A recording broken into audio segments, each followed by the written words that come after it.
Greetings, Mythics. How are we all? Yes, it is. Is it Saturday? I have no idea. It is apparently Saturday. It's 10 a.m. there or thereabouts. Sorry I'm late. My name is McCarbre, and this is Edra Tales Twitch channel. Also, I have an Edra Tales YouTube channel and Edra Tales website. So check out www.edratales.com if you want to catch up in all the projects that I'm currently doing, or that I've actually done. Don't know about currently doing. Anyway, morning Sally. Yes, sorry I'm late. I was asleep. 9:58 I woke up. 9:58. We meant to start at 10 o'clock. What's going on? I did set my alarms.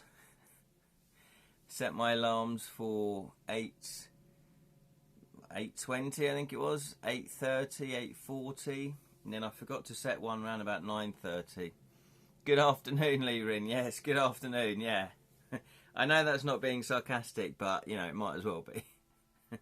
I'm so sorry I'm late. Yeah, Sally and I went out last night. Ooh. We went to see Marcus Brigstock, who is an English comedian, and... yeah. So we didn't get back till late, so I do apologise for that. I can't wait. It's totally unprofessional. They did let me out of the dungeon. Grocklesnook was very jealous, although Grocklesnook can fly out. I've got a window here with iron bars, and of course I can't get through. But Grockles, he just flies out, so he can just come and go as he likes. Cheeky monkey. Yes, so how are we all? How is everybody? Hopefully you've had a lovely week. Lee Rin, hopefully you're fine. Sally, how's your baking going? Sally's been up at the crack of dawn baking a birthday cake for her nephew. Or niece. No, it's nephew. I know. Yes, good. So, what's everybody been up to apart from sleeping? It's been, it's been a good week. It's been an intense week for me, but it's been a good week. I'm in at Last Minute Bake Off, icing flap. Yes, Sally's icing her flaps. I'm in a Last Minute Bake Off. So they're sort of counting you down at the moment, going. 10 bakers, you have 2 minutes. I'm so tired. You have 2 minutes. Yes, so Sally is baking a Thomas the Tank Engine cake, which does look amazing. Well, I've not seen the cake. I've seen the cake that she's trying to emulate. There's spiders behind me. There better not be, Martha. How are you, Martha? There better not be. There better not be. Did I dream of spiders last night? I think I have had a dream this week about a spider, but I can't remember. That sort of vaguely rang a bell there. So, but exactly, always underestimate how long icing takes. Oh, Sally, how long have you been doing this? Went to a one-day handcraft. I am so tired. I'm so sorry. I thought you were going to say I went to a one-day hovercraft festival, which would have been amazing. All these hovercrafts just on the grass, hovering. No, but anyway, it's a handcraft festival. I'm sure it's just as amazing, with the theme being forest, animals, and fantasy. Oh, I like that. Participated in a parade of folks in cuddly man-wolf costumes. Isn't that a contradiction in terms, though? Because wolves are... Thing is, though, wolves, they do look like you want to stroke them, but sure as hell they're going to bite your hand off.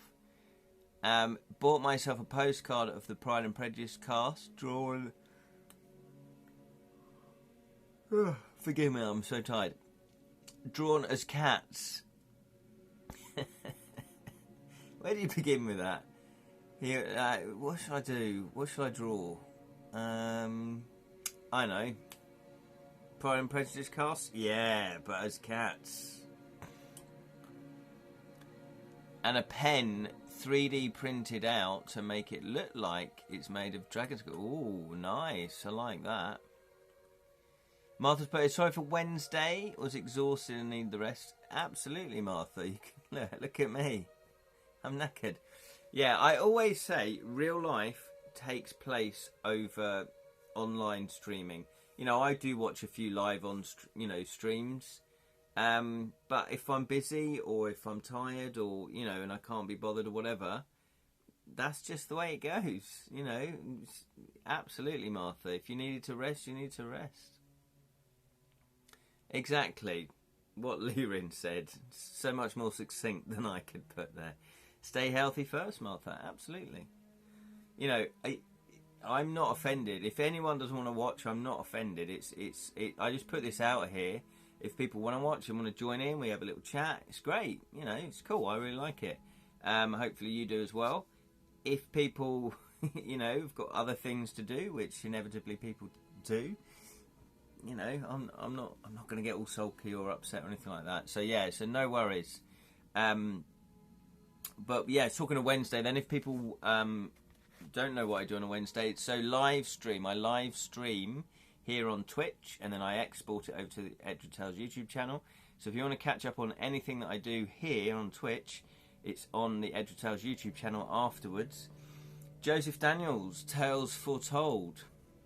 We did do a part 1 playthrough, and this Tales Foretold is it's like a little promotional tool that Daniel uses, which is quite clever actually, where he's got little prologues to actual full-size game books.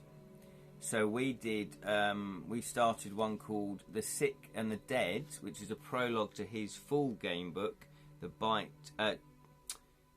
the Hand Part 1. So that was, and it's a lot of fun. So as you can imagine, it's a zombie apocalypse world. We're trying to survive the zombies, and that's always fun, isn't it? Bit of zombies surviving. It's great. I think the zombie genre, it does fit quite well with the game book format, actually. If I'm writing, if I'm being totally blunt and totally honest, I've never really warmed totally to this. No, that's not a pun. Totally to the zombie genre as such. I like it. It's okay, but it's not something that I find interesting as a writer. Put it that way. So I think you do have to come up with some clever twists or a different angle if I'm going to be interested. I love Shaun of the Dead. Mainly because it's comedy, isn't it? It's humorous, and it was sort of realistic, if you like. When Shaun and, can't remember Nick Frost's character there, but Simon Pegg and Nick Frost, when they come across the first zombie that they come across, it's a woman, and they're walking back. I think they're walking back from the Winchester pub or something, and they just assume she's drunk. She's like going, They assume she's drunk. What's wrong with her? You wouldn't automatically go, oh my god, it's a zombie, everybody. You would just go, why, are you alright? Are you alright? Like, see if she's alright. Are you okay? You're a bit drunk? You would think that. And I really thought, yeah, that's clever. That's really clever. And then also, how the film unfolds is kind of how you think it would unfold if there really was a zombie apocalypse. And you go, well, what can I defend myself with? In the UK, most people don't have guns. It's illegal to own a gun. If you do own a gun, you're normally part of a gun club or you're a farmer, but you have to lock them away in cabinets. It's pretty strict. And so what have they got? They've got their record collection, so they're trying to throw records at it. And it's like, Spandau Ballet, yeah. Wham, yeah, and it was like, oh no, not I don't know, what's a cool band? Depeche Mode? No, not Depeche Mode. It was just perfect. It was really good. Martha has put here, packed some miniatures. I'm going to attempt to paint today. Oh, fantastic! Can do a little painting. That's brilliant. Good luck with that, Martha, because honestly, anyone that paints their miniatures, I always hats off. because it's very fiddly, because they're not, unless they're big miniatures, but normally they're quite small, so you have to have a good eye. My only experience with painting miniatures was Talisman, the classic game Talisman. Anthology films in gamebook form. Yeah, exactly. That's kind of what this is. And who's to say that in the future, when I've got, say, 5 or 6, 7 gamebooks out, that I might just release a little taster book like this as well. I think that's quite a clever thing to do. My favourite thematic, not literal zombie film, is still 1984's The Terminator, where with each injury, Arnold gradually becomes a murderous mechanical walking corpse, relentlessly out for Sarah Connor's blood. Yeah, that is a very good observation, actually, Lewin, isn't it? He's not an out-and-out zombie. He's a machine, but he does start to look more and more like a zombie, doesn't he? That's becoming less and less like his original form, and he's just that relentless, pursuit, which is a trait of zombies, isn't it? They just will pursue you to the ends of the earth. Martin's put, I have a stag and going to paint it like the white stag from Skyrim. Oh, that's lovely. You've got a stag and you're going to paint it like the white stag from Skyrim. I forgot about the white stag in Skyrim. Well, you should have a lot of fun painting that one, Martha. That's great. Yeah, the white stag in Skyrim was a brilliant storyline. Skyrim is just one of the best games ever. It's brilliant. So rich in stories and things to do and different storylines, different things you have to do. It's not all about fighting, although that's good. Hello, Roslyn. How are you? Hopefully you're very well. Oh, brilliant. We've also got Specified Oblivion 6 BF90IK, and that's very important, those last numbers there, the BVF90IK, that's very important. Best viewers on streamboo.com. Now, I think we're all going to argue with that statement, because the best viewers are you guys.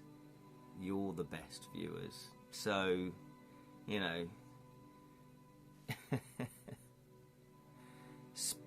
was it Specify Oblivion 6?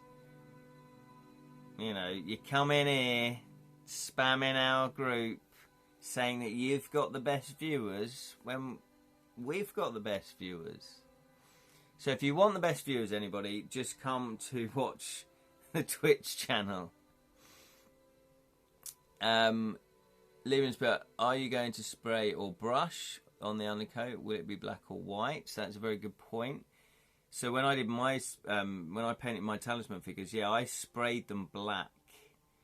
I put them in a cardboard box, took them outside, and then, because if you're spraying, you don't want to spray inside because it's toxic.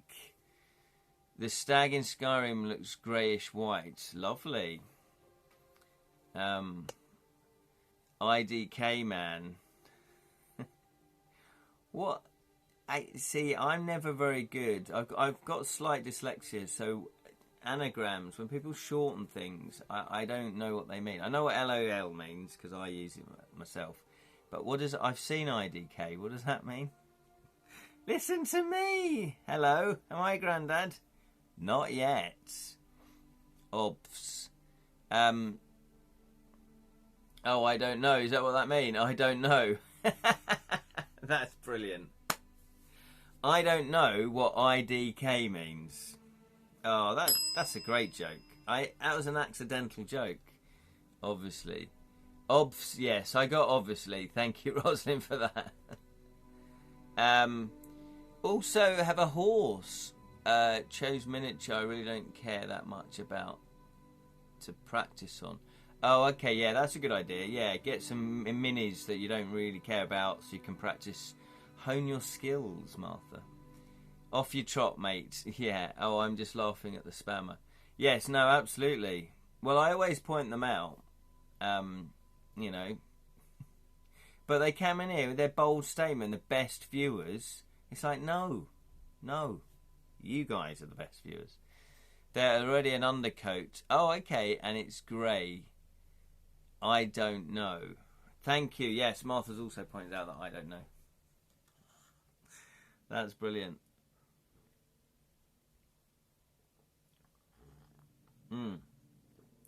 You were being curt with the spam. That's very, very noble of you. I always like to be nice to people. I always like to be nice to the spam bots as well. PTF. Don't you start doing anagrams. I don't know what that means. We are plainly better viewers than yours. Yes, exactly, Martha. Yes. Not Martha. Rosalind. Exactly. Masses of orcs and goblin foot soldiers also make brush fodder as they do cannon sword fodder. Yeah, I've seen that. Where when I started painting miniatures, I don't do it now. I just haven't got the time. But yeah, I used to watch some tutorials about painting miniatures, and one of them was if you've got, it was like speed paint your orc army or speed paint your goblin army. And they just show you how to do it really quickly. Grey undercoat. Yes. Can you strip it? The one I'm terrified of painting is my young blue dragon and blue dragon wormling. Ooh, that sounds lovely. Like I'd try. Yeah, I think then that is a very good point that Lirin put about. Well, you put it as well about having figures that you're not overly fussed about, and then you can practice. Yeah, but I do lots with 40k models. Oh, do you? So you try? Oh, sorry. Like I try. So you don't. So Rosalind, you don't paint your figures, or you do? And you're into 40k. So does anyone here play Warhammer then? Do you actually play the actual game? Because I love the miniatures, but I never ever play. I've never played Warhammer. The horse is going to become Shadowmere. Ah, lovely. Lovely. Sorry, my native language is Orcadian. Is that because you're from the Orkney Islands? Is that what it is? Yes. Oh, you do? Oh, excellent. That's cool. I never really got into it. I think because when I came across the miniatures, it was more to do with the fact that I played Talisman.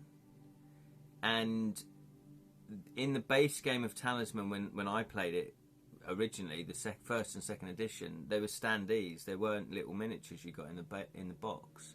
However, you could then buy the miniatures from a Games Workshop shop, and that's what I did. I bought all the Talisman figures, but I never painted them then. And then that's when I opened my eyes and went, oh my god, look at all these other cool little orcs and goblins and warriors and princesses and princes and all that sort of thing. I was like, wow, this is amazing. This world is just amazing. A dark undercoat will help establish the undershadows of a Blanche-style Gothic figure. There you go. That's good advice from Lirin. Rosalind's, but I used to play 4-core armies. Oh wow. Yes, you are. You are a massive nerd. That's great though. I always think if you're into something, and you've got the time and maybe you've got the money, go for it. Indulge your love of something.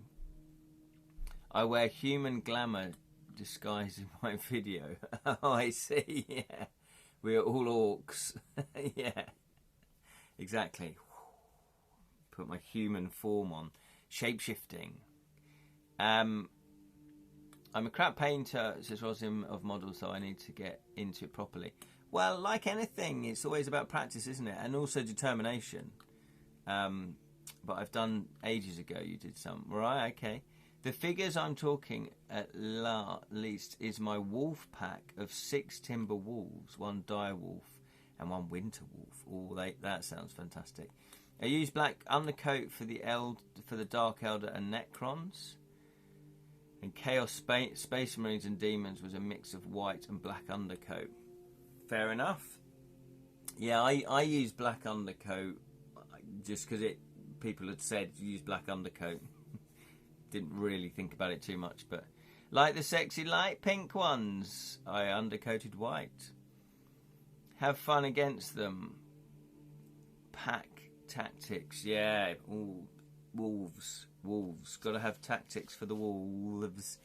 Well, as you know, I've been started to make some gob heads, as I call them, some goblin heads out of air drying clay. So I have made a few more. This is one of them. So and they sort of, you know, they're improving. I think they're improving. That's the very first one I did, and then this one is number 3. So this is the third one, and I've numbered them now in the middle. And as you can see, like anything, you improve on it. So here I've actually put in the holes for the nose. This one I painted on because I kind of forgot about that. And also the eyes are different. I've built the eyes up bigger.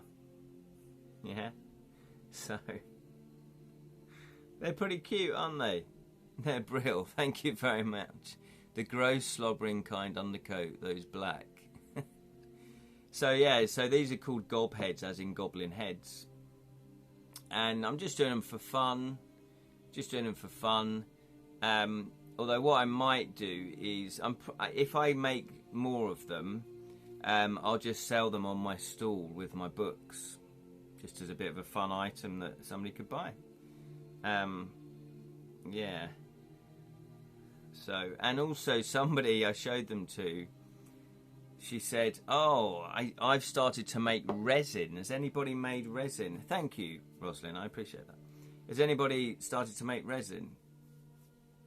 People know about resin, where you can put things in resin and it just looks really cool, or you can make resin things. So you can buy molds of things and then pour resin into that mold, and then you paint the resin. So a friend of mine said, "Oh, I've just started to do that. Can I make Can I make a gob head?" And I went, "Yeah, okay." So before, she'd been buying molds of things that already exist, whereas this is unique. You know, I've made this. There's not another one exactly like this. So I gave her another one, and she's now making a resin mold of it to then make resin gob heads, basically, to make resin gob heads. So we'll see. I mean, I might put them on my stall. I mean, if anybody wants to buy them. A quick trick with mass orc infantry is to use a white coat, but then wet brush green ink into said coat. Okay, the deeper recesses will absorb the most ink and create natural lines, while the upper layers are tinted lighter green, creating an organic translucent skin effect. That is very good advice. So it looks like you're very good at painting the miniatures, Lirin. I've heard all about it, but never tried it myself. Yeah, that's fair enough. Lots of folk at the local wargaming club have my friend make incredibly good knockoff models of Wargame. Yeah. Those gob heads are so cute. Oh, thank you, Roslyn. Yeah. Well, you know, I just, like you guys, if you're creative, you want to do something, don't you? I'm always sort of going, oh, I could do that, I could do that, I could do that. And that's why I've got too many projects on the go. Very impressive. So thank you very much for that. I appreciate that. Oh, he makes them out of resin, right? Oh, okay, so that's why you mentioned it. Yeah. You make them out of resin. Yeah, I guess you could. Yeah, because anything. So yeah, what you do is you take the object. So say you wanted to do the bell, you take that and then you'd cover that in resin. Then you tip it out and you take the bell out, and then you've got the bell mold. And then you pour resin into the resin mold, and then you take the resin bell out. So it's quite a simple process, apparently. I mean, I've never done it, but So there we go. So that is the Gobheads. But yes, what have we been up to? I have, now that I'm woken up a little bit more. Hey. I have been up to, as you know, all this week. It's been full on. It's been long days.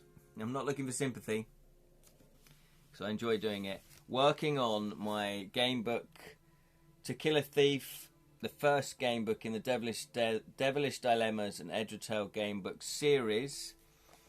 And I did finish writing it last week. Surprisingly, my models are actually legit. I have seen his resin one though, and they're fragile but really good quality. Yeah, fair enough. It's a good art technique, I think. Yeah, it is a good. It does look cool. I've seen, you know, that my friend that does it, she's created some amazing things. They're really cool. They're really good. But she did say, you know, she's bought these molds online, so you could argue that they're not her design. So, you know, you can sell them, I guess. But then you kind of go, how creative are you being? So I think that's why she wanted to create her own molds from something that's totally original. Like, you won't be able to buy a mold for this, because this is the only one, if you see what I mean. So I think she was looking for that. Yes, Devilish Dilemmas, To Kill a Thief. I've finished the game book. I think that's old news to you guys now. Finished the game book. I read it through once, proofread it. Sally is very kindly proofreading it at the moment. So is my friend Claire. She's proofreading it. And it's 100,000 words. So I really appreciate them proofreading it. Because I know it's a lot of words. It's a lot of work for them to do. So I do appreciate it. And also, we have now got a playtest version. A playtest version. So if you do want to playtest the full game book with its puzzles, with its clues, with its combat, with its rules, with its mechanics, with its incantation spells, its events, sleep, then you can download all of the files from the Edra Tales website. So go to www.edratales.com and you'll see a series of files. I did say to people, did you want it all in one file? And people went, no, actually give it to us all in separate files, because then we can have all those tabs open. So if it says, you know, an event has happened, roll two d12s and see which event you know has happened to you. Consult the chart and then do what result it is. In the game book, obviously that's going to be at the back of the book. So rather than that being in one PDF, that's a separate PDF. So you can have that open, the incantation spells open, you know, the entries where you're reading the story open. So then you can just flip between the tabs. So I thought that was quite a good idea. I hadn't thought of doing it like that, but you guys said, no, let's do it like that. Well, I think I thought of that as I was saying it last week. So that's good. So I know that some people are playtesting it already, which is fantastic. It has a monkey in it. Spoilers. Yes, it does have a monkey in it. It has monkeys in it? Does it have monkeys in it? Do you know what? Does it have monkeys in it? I don't think it has. What are we talking about now? It's good, says Roslyn. Thank you. If I put monkeys in it? Did you come across? I've forgotten. I'm vintage, so printed them out. It was really easy to do. Oh, okay, yeah, cool. That's absolutely fine. If you wanted to print it out, obviously, yeah. I think I would print it out as well. Dude knows how to run a playtest. Oh, thank you. Oops. No. Does it have monkeys in it? My brain's gone really... Did I write the book? Now, Sally will know this. Sally knows that once I've written something, and it's been a while, I then forget what I've written. Just trying to think what bit that is. Are you sure it has monkeys in it? My other book has monkeys. Oh, there is. There's a clockwork monkey. Yes, you're thinking of... Yeah. Thank you, Sally. His other book has loads of clockwork monkeys. Yes, they're flying monkeys, exactly. So my other book, Of Magic and Monkeys, has... Yeah, that's what I was thinking. I know that one does. This one has at least one. Yes, exactly. There is one clockwork monkey, yeah. It's too early in the morning. My friend, you bring one of these things, you want them. It makes no mould, yes. He has a separate PDF, you can print them out. That is right, exactly. Separate print them out. By the way, yes, so if you do play test the game book, you are aware that you are kind of spoiling the story for you. So if you don't want any spoilers as such, wait until, you know, the final game book comes out. You know, if you've backed the project and you really just want to wait until the final book comes out, I'm more than happy for that. Some people, you know, over the year I've been writing it, or, you know, since the campaign, have already offered to play test it, so they're happy with that. I haven't even had coffee yet, exactly. Well, hey. And that's exactly where I get it from. Fly, my pretties! Fly! Get her, little dog, too! When I watched that as a kid, when I watched The Wizard of Oz, it mesmerised me like it did thousands and thousands of children around the world. That scene with the monkeys is incredible, because I don't know if you know, it's a mixture of people. I don't know, I think it's maybe children in monkey suits with wings and actual monkeys with wings. I'm pretty sure that's right. But it looks so good. It just looks brilliant on screen. And the thought of the flying monkeys is terrifying for me as like an 8-year-old or a 6-year-old when I watched the film. It was brilliant. It was brilliantly terrifying. And that image it's stuck with me all through the years. I love the flying monkeys. So when I set about saying, right, what novel, what am I going to have in my novel?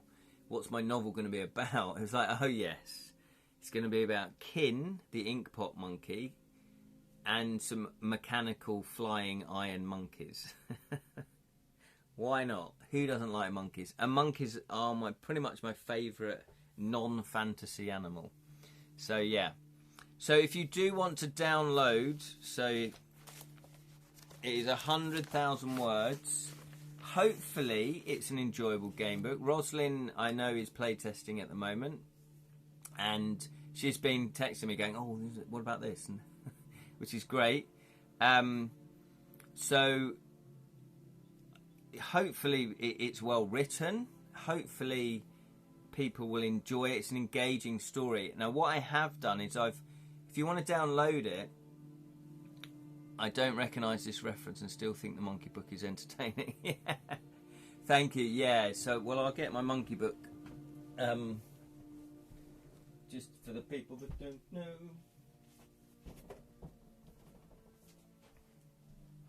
know. So this is the Legends of Grimace Ironblood that I wrote this first. This was the first kind of completed project that I did. It's 12,000 words in verse. So it's like Beowulf. It's all in verse. It's one continuous story. And it's got some fantastic illustrations by Rich Nairn, my mate Rich Nairn. And in there are some iron flying monkeys that Grimace Ironblood, who is a healer and a bit of a magician, he's sort of a bit of a mystery man, he creates these flying iron monkeys. And there he is, creating his monkeys. Yeah? I love Rich because all I gave Rich for the monkeys, because being creative, I know that if you're creative, you want to have your creative input. So I gave Rich the names of the monkeys, and I said they all must be iron, made out of iron and mechanical. They must have character, they must all look different, and they must be able to fly. They've got to have flying, they've got to have wings. So Rich just came up with some amazing designs. So this is where they first appear, and they are the assistants of Grimace Ironblood. They help him go around the land healing people. So happy I'm now getting my Fey Werewolves. They are underpated. Oh, fantastic. I have that book and strongly recommend it. Oh, thank you, Martha. Thank you. Yes. That's very kind of you. I appreciate that. And then when I wanted to write a novel, so not verse, I was thinking, what subject matter, what characters, what... And I went, I know, I do want to write something about these flying monkeys. So they've now got their own story called Of Magic and Monkeys. And this is where we're introduced to Kin, who is an inkpot monkey. So he's not a flying monkey, he's an inkpot monkey. And what he does is he helps... inkpot monkeys, they're relatively rare, but if you have an inkpot monkey, and normally you don't know you have one. If you're a writer, you're a map maker, you're an illustrator, an artist, when you go to bed at night and they're in your house, they will scramble up onto your desk, they will drink the ink, because they're inkpot monkeys, they love drinking ink, that's what they live on. They drink the ink and then they curl up and have a lovely little snooze. And when they wake, they will finish your story for you or finish the map you're drawing. So, they're kind little creatures. And Grimace happens to employ an inkpot monkey to keep his accounts for him. But there's a crisis that happens in Of Magic and Monkeys. And so... the Kin and the flying iron monkeys, they have to go on a quest across Edra. So there you go. It is on Kindle Unlimited, absolutely. So I got a sample copied. I did put it on Amazon, and I ordered an author's copy just to see the quality, because years ago with Amazon they had printing problems and stuff like that. But I can say that this copy is a good copy. This is the paperback. And as you can see, I've put the little flying monkeys at the beginning of each chapter. And it's really good quality. Not only the illustrations by Rich, but just the actual printing quality. So if you want it in paperback... it's available on paperback, or it's available as Kindle, as a download, as digital copy. I am selling these. I only created 40 hardbacks, so this is the hardback. And once the hardbacks are gone, they're gone. There's about 25 of them left, I think. So obviously, if you did want to buy a hardback, then you can order it on my website. Go to Edra Tales website and order one there. I'm only 3/4 of the way through the second one. Right, hang on, let's have a look. Oh, I've missed loads of comments. Sorry about that. Yes, it is on Kim. It's great. Thank you very much. A secretary, a secretary brownie. Absolutely. I do like mixing fantasy with the ordinary. I do like that. News to me about the Flying Monkeys poem book. Yeah, there you go. Cool, yeah. So, hopefully this is still on Kindle. I'm not actually sure about that.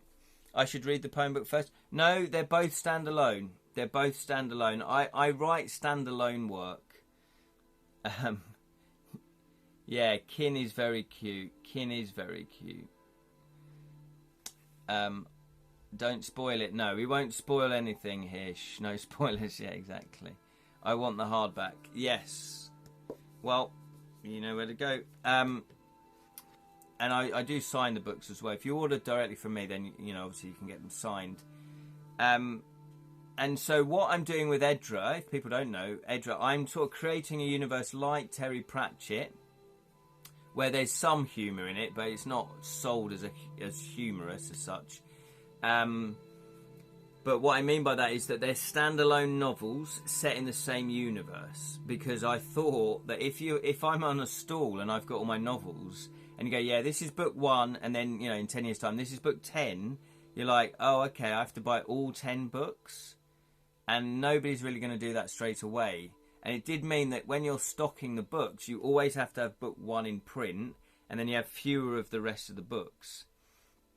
Whereas if they're all standalone, I don't have to worry if I haven't got one of my books, because it's like, well, I've got 5 others that are all standalone, but they're familiar because they're set in the same Edra universe. So, no, a poem book isn't in Kindle, so I don't know about it.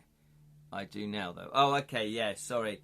I think what happened was, back in the day, Amazon Kindle was a nightmare to deal with. Now, you know, I've been a professional graphic designer. I'm used to typesetting things, designing stuff, you know, books, magazines, posters, anything, you know. And we would send stuff off to the printers. Not a problem. You know, occasionally you might get a problem, but, you know. So I did that, and back in the day, you would you would send a PDF for the paperback, and it rejected mine, and I was like, why?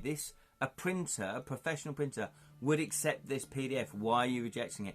But back in the day, they never told you why. It was just no, rejected. And you're like, but okay, I don't know how to fix it then because you've not told me what's wrong with the file. So it was very frustrating. So I just gave up in the end. Can I get one unsigned since I already have the first one signed? You can have one unsigned, absolutely. If you'd like to buy one, just DM me, or you can order it off my website, and then I can just send it out unsigned, Martha. Yeah. Oh, that's fine. I've heard a lot about recently. You get sounds abysmal for gamebook writers. Yeah. However, what I will say, Rosalind, is that I put this up last year, I think it was, or this year, and it went through brilliantly. It was no problems. It was very easy process. So eventually I will put everything on there. It's just that I haven't got around to doing that because I've been too busy with my game book. Takes notes. Jeez, this is extra. So the plan is to just, keep writing the books, keep writing the game books. But like always, it's time, isn't it? It's time. But I do think if you're like me and, you know, got creative people watching, we all like to start different projects. We've got different 1,000 projects on the go. And I don't think there's anything wrong with that, but it all depends on what your end goal is. If you want something published, if you want to have a final product, a final bit of creativity, then you just have to focus pretty much solely on that, or just 1 or 2 projects. So I try to now just work on 2 or 3 projects. Doesn't always work. But I really genuinely try just to go. So for example, I'm working on my game book. Now this has been taking a lot of priority because people have backed it on Kickstarter, so there's money involved, there's people waiting for the product, waiting for the game book. And I really want to deliver the game book and also the rewards that go with it. So that has been pretty much my top priority. Then we've got other priorities. So for example, my board game design. If a publisher takes on one of my board game designs, then that becomes a priority as well, because I'm working with the publisher to get it published, and that involves certainly the last 2 games that the publisher has taken on. Me and Kedrick, we've been proofreading things, we've been making sure the rules are understandable, we've been clear, we've been making sure the artwork is just right, we've been looking for artists, all of that kind of thing. So again, that has to be a priority because that's a thing that's actually happening with a publisher. But now, the two games that I've gone, the Crooked Crown, that came out last year, and then Guildlands, that's at the printers now, that's being shipped over, you know, that's gone. There's nothing more for me to do on that. That's freed up a bit of time in that point of view. Keep the creativity alight, but don't burn the candle at both ends. That is very good advice, Lee. You are such a wise soul. I'm still waiting. Yes, still waiting for what? Oh, for the game book. Is that what you mean? No, mate. Everyone is extending and on their Kickstarter project right now. Oh yeah, you mentioned about that. I am going to get back to you in your text, Rosalind. It's just that I've been really busy, so forgive me on that one. But yeah, what did you mean by that? Is that because of the tariffs and all the uncertainty that's going on in America? You're absolutely fine for schedule, I reckon. Creativity needs space to optimally thrive. I think you're absolutely right there, Rosalind. Yeah. Now, I may have to slip my game book back until May. No, hang on, where are we? Yeah, I've promised May, June. It might slip into June. We're getting back to me lots recently. You're fine. Oh, okay. Thank you. Because I don't want to rush things. And you're absolutely right when you say creative needs space to optimally thrive. I would rather spend a little bit more time getting things right than rushing it out because I've got this deadline of May that I set up in the first place.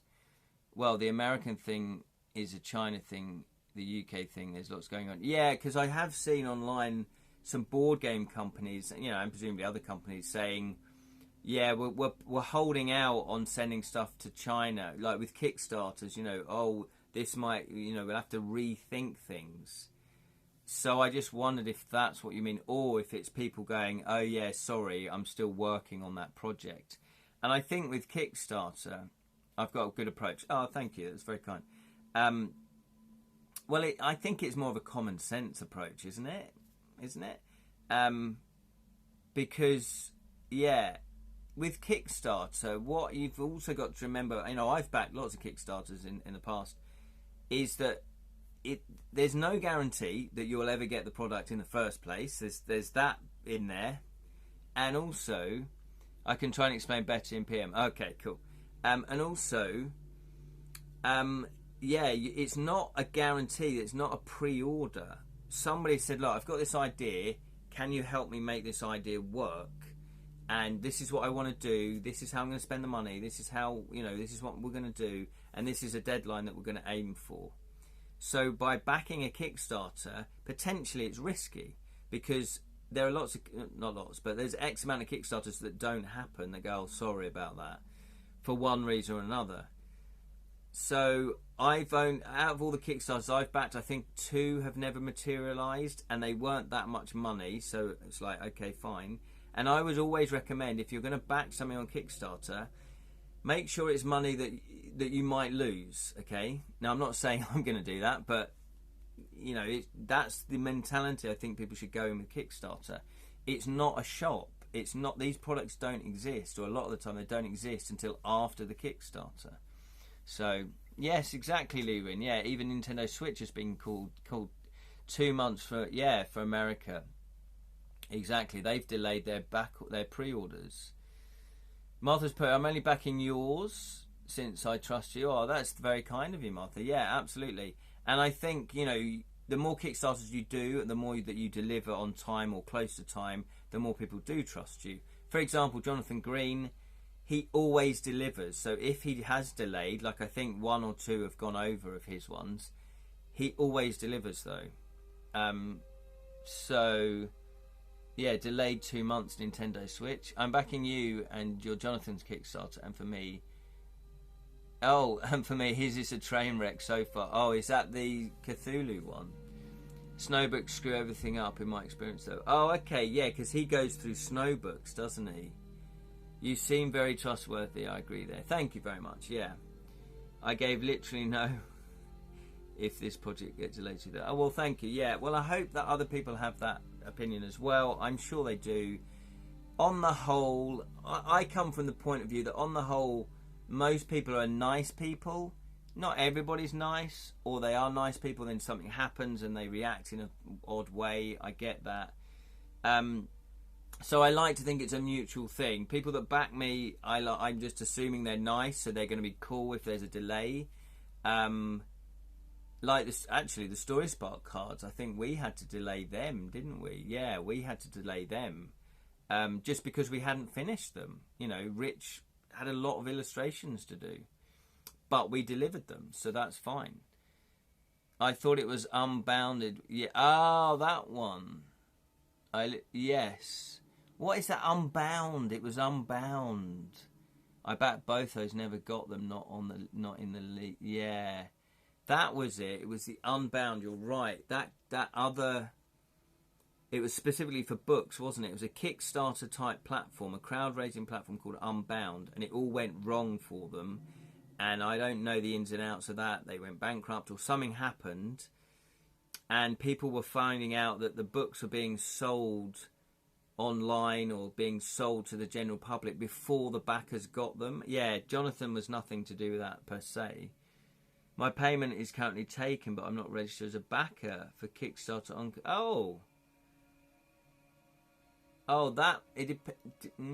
That depends if it's a late pledge or not. I think that depends if it's a late pledge or not.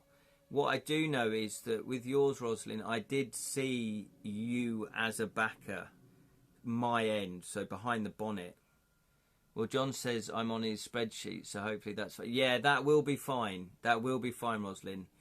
I trust Jonathan, absolutely. Yeah, and like I've seen your name. That's how I knew you'd backed it, because it's like, oh, okay, oh, that's really cool. So I know you're on my list, and it will be the same with Jonathan. Yeah, both are late play. Yeah, exactly. I did notice that it went up by 1, the actual number, but not necessarily you might not have shown up. Yeah, it's 11. Oh, it is 11 a.m. Wow, I've been rambling for this long. Sorry. Thank you. Good to know. Yeah, you will be. If Jonathan's got you registered, it'll be fine. And the same with me. You came up on, like, behind the scenes. You know, when I log into my own Kickstarter account, and then I click on, you know, To Kill a Thief, and then I look at the backers, your name is there. So absolutely, rest assured. So there we go. So that is what I've been doing all this week. I've been getting the playtest version ready. And believe you me, it took at least 4 days, maybe 5 days of last week. Literally 10 hours a day I was working on it.